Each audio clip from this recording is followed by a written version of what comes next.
છે। નરેન્દ્ર, જણાવશો કે કયા વિસ્તારમાં અત્યારે ઉપસ્થિત છો અને ત્યાં કેવી પરિસ્થિતિનું નિર્માણ થયું છે?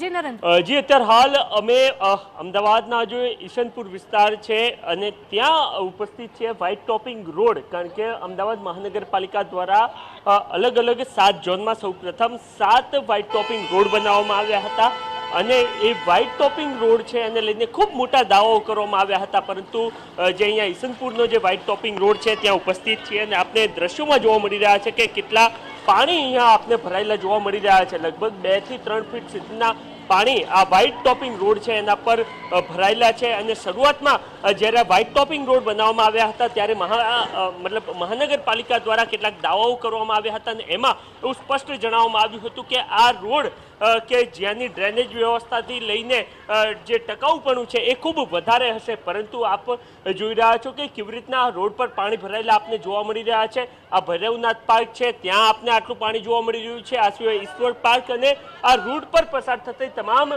જેટલી પણ સોસાયટીઓ છે એ તમામ આ પ્રકારમાં પાણી ભરાયા હોય એ પ્રકારના દ્રશ્યો આપને જોવા મળી રહ્યા છે। આપ જોઈ રહ્યા છો કે કેવી રીતના અહીંયાના જે બાળકો છે એ પણ આ પાણી ભરાવાની સ્થિતિને, કારણ કે જરૂરથી એક વિકટ સ્થિતિ છે પરંતુ એ વિકટ સ્થિતિને પણ પાણી ભરાયું છે ત્યારે નાના બાળકો આનંદ લઈ રહ્યા હોય પાણીમાં પલળીને અથવા તો નાહીને એ પ્રકારના દ્રશ્યો આપને જોવા મળી રહ્યા છે અને આ જાણે કે એક સ્વિમિંગ પુલ મહાનગરપાલિકા દ્વારા તૈયાર કરવામાં આવ્યો હોય એ પ્રકારના બાળકો અહીંયા આપને પાણીમાં નાતા જોવા મળી રહ્યા છે।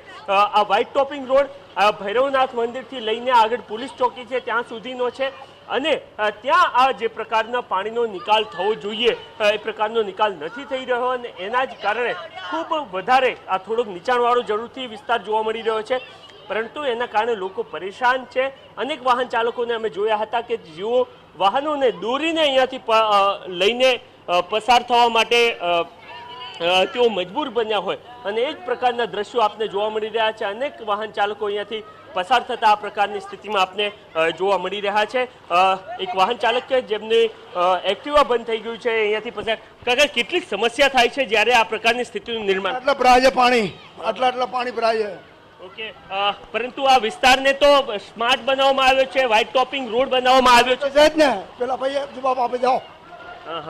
ઓકે, તો એક પ્રકારનો આક્રોશ પણ એમનામાં જોવા મળી રહ્યો છે અને એક રીતનો કટાક્ષ પણ તેઓ કરી રહ્યા છે કે આ જે છે એ રસ્તો કયા પ્રકારનો છે। એક કાર અહીંયાથી પસાર થઈ રહી છે, એને આપ દ્રશ્યોમાં જુઓ અને એના પરથી આપને અંદાજ આવશે કે કેટલા પાણી અહીંયા ભરાયેલા છે।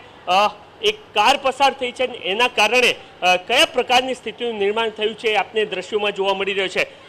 સૌથી પ્રથમ આપને એ દર્શાવી દઉં કે મોડી રાતથી જ્યારે પાણી ભરાવાની શરૂઆત થઈ હતી ત્યારથી આ પ્રકારની સ્થિતિ છે। સ્થાનિકો હજુ પણ આપણી સાથે છે, એમની સાથે પણ આપણે વાતચીત કરવાનો પ્રયત્ન કરીશું કે કયા પ્રકારની સ્થિતિ છે, જે કેટલા પાણી ભરાયા છે। અત્યારે સાથેમાં પાણી આવી ગયું બરાબર, થોડું ઓછું થઈ છે। પેલા કાચો રોડ હતો, સર નવો રોડ બને પછી પાણી વધારે ભરાય છે। ઓકે, વ્હાઇટ ટોપિંગ બન્યો પછી વધારે પાણી ભરાય છે।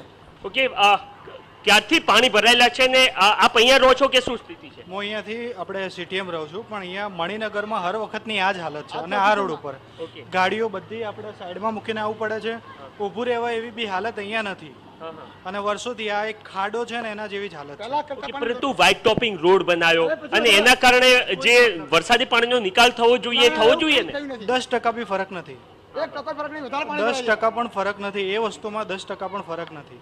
ઓકે, તો વ્હાઇટ ટોપિંગ રોડ બનાવવામાં આવ્યો, દાવાઓ નક્કી કરવામાં આવ્યા હતા પરંતુ એ દાવાઓ પૂર્ણ નથી થયા અને જે પ્રકારનો દાવો સ્થાનિકો કરી રહ્યા છે એ મુજબ વ્હાઇટ ટોપિંગ રોડ બન્યો એ પછી જે પ્રકારે પાણીનો નિકાલ થવો જોઈતો હતો એ થયો નથી ને એના જ કારણે આ જે પર્ટિક્યુલર જગ્યા છે અહીંયા એક પ્રકારનો ખાડો છે ને ત્યાં વધારે પાણી ભરાતું હોય છે ને આ વર્ષે પણ એ જ પ્રકારની સમસ્યાનું નિર્માણ થયું છે। આપ જ્યાં પણ જુઓ આપને તમામ બાજુ, ચાહે એ સોસાયટીઓ હોય કે પછી રસ્તાઓ હોય, તમામ જગ્યાઓ પર 1.5 થી 2 ફીટ અને ક્યાંક ક્યાંક તો 3 ફૂટથી 4 ફીટ સુધીના પાણી ભરાયેલા આપને જોવા મળી રહ્યું છે।